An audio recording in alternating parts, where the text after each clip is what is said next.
Oasis Audio presents The Summer Camp Mystery by Gertrude Chandler Warner. Read for you by Aimee Lilly.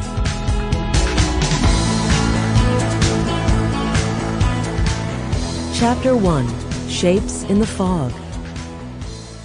At 5 o'clock on an August morning, the sun hadn't risen yet, but the Alden family was already up and about. The street lamps were still on. In a few minutes, the headlights on James Alden's car were on, too. 4 sleepy children trooped down the porch steps of the big white house where they lived. They joined their grandfather, who was already in the car. "Buckle up, everyone," Grandfather Alden said. "We want to get an early start driving to Maine." One by one, Henry, Jessie, Violet, and 6-year-old Benny Alden slipped into Grandfather's car. They buckled themselves in. Mr. Alden backed out slowly. He didn't want to scrape the bottom of his car. It was riding low, loaded down with camp trunks, backpacks, and the 5 Aldens.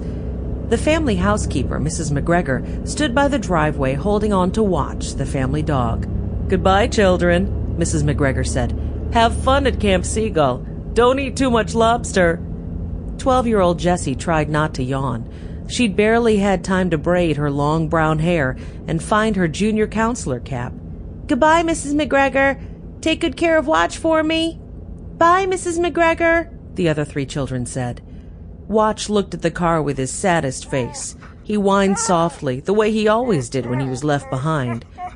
"Watch wants to come to Camp Seagull with us, too," Jessie said with a little catch in her voice. "I'm going to miss having him sleep at the foot of my bed." Benny took one last look at Watch and Mrs. McGregor before Mr. Alden pulled away. "Too bad Watch can't be a camper, too. Remember how he found us in our boxcar in the woods, even before you found us, Grandfather?" Mr. Alden smiled. Benny was quite a chatterbox, even at 5 o'clock in the morning. "You won't need Watch for company, Benny. The camp is filled with children your age."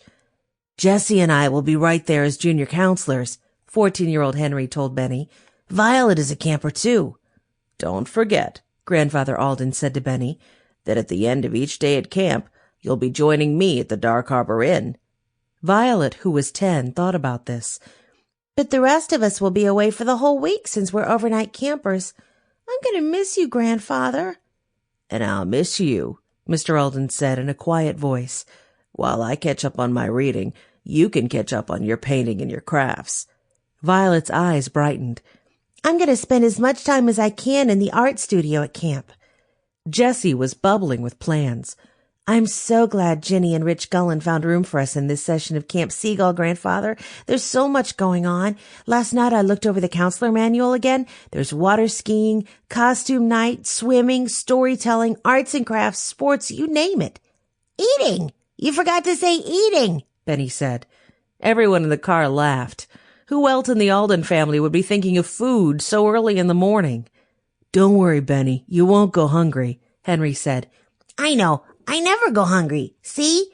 Benny pulled a bag from the backpack at his feet. "Mrs. McGregor said it was a long way to Maine. I wanted to be ready, so I packed some trail mix." "But Benny, we're not going on any trails today," Henry pointed out. "Not until we get out to Claw Island, where Camp Seagull is. You don't need trail mix riding in a car." Benny disagreed. "Trail mix is good any time, even on long car rides." He took out some sunflower seeds to munch on. "Especially on long car rides." Just as the sun came up, Mr. Alden turned onto the busy highway going north. "Off we go, children." "Goodbye, Greenfield," Violet said. "See you next week." By the time Mr. Alden drove into northern Maine, the gas tank was nearly empty. As for the picnic basket Mrs. McGregor had sent along, that was nearly empty too, and so was Benny's trail mix bag. Mr. Alden shifted in his seat. He'd been driving a long time. "We're practically there, children. Now that we're off the main highway, let's look for road signs. There's some fog rolling in. I don't want to miss the turnoff for the Claw Island ferry. It's just outside Dark Harbor. I went there all the time when I was a boy." "Now Henry and I are the boys," Benny said proudly. "And we're visiting Claw Island just like you did." "Right you are." Grandfather smiled to himself. "Only there wasn't a camp on the island back then.